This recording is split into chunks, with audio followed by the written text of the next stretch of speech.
आज जहाँ मनोरम शांति कुंज आश्रम गंगा की गोद व हिमालय की छाया में उत्तराखंड के द्वार पर स्थित है, वहाँ आज से कुछ समय पूर्व घनघोर वन था। दुर्गम हिमालय से ऋषि सत्ता की तप चेतना जहाँ सघनाकृत से ऊर्जा के रूप में प्रकट होती है। गंगा गायत्री व गुरुसत्ता की अद्भुत त्रिवेणी के रूप में गायत्री तीर्थ जहाँ विद्यमान है, उसकी खोज परम पूज्य गुरुदेव द्वारा किस प्रकार कब की गई, यह जानकारी परिजनों को विदित होना चाहिए। मथुरा से 10 वर्ष बाद हिमालय चल देना है, यह परम पूज्य गुरुदेव ने अज्ञातवास से लौटते ही परिजनों को पत्र लिखना व पत्रिका में उसकी घोषणा करना आरंभ कर दिया था। साथ ही यह भी क्रमशः स्पष्ट करने लगे थे, वंदनीय माताजी गंगा तट पर उत्तराखंड के द्वार पर तप करेंगी, वह मिशन का सूत्र संचालन संभालेंगी। परोक्ष सत्ता के निर्देशन पर वे 3 बार हरिद्वार व जमीन के तलाश में घूमे। सही भूमि न मिलने पर वे अगले दिन वापस लौट गए।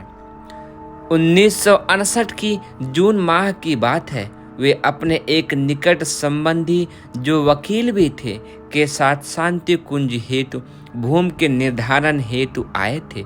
वह गंगा तट पर एक धर्मशाला पर रुके थे। दलाल के साथ भूमि की तलाश हेतु निकले तो कई जमीनें उनके संबंधी साथी व दलाल महोदय को ऐसी लगी जो शहर के समीप थी व जिनकी कीमत भी कम थी, पर उन्हें जिस सुसंस्कारित ऊर्जा संपन्न चिर परिचित स्थान की तलाश थी वह उन्हें अभी नहीं मिला था।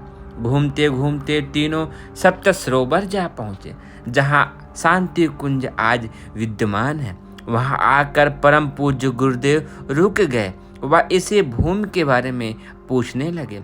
दलाल महोदय का कथन था, यह भूमि जल के नैसर्गिक स्रोतों से भरी पड़ी है व दलदल है, कोई भी इसे लेकर एक घाटे वाला सौदा ही करेगा।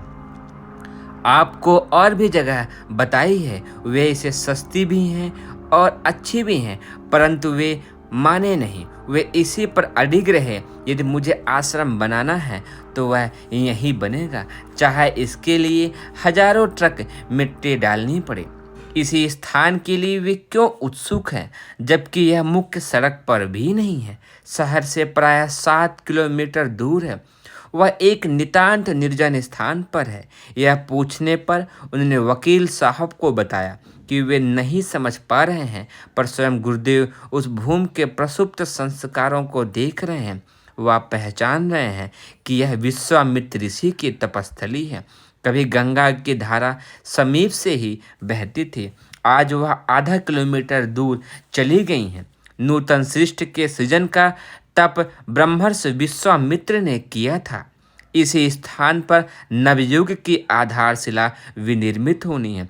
इसी को 21वीं सदी के गंगोत्री बनना है तथा यही हिमालय से लौटकर उन्हें 20 वर्ष ऋषि परंपरा के बीजारोपण का कार्य करना है।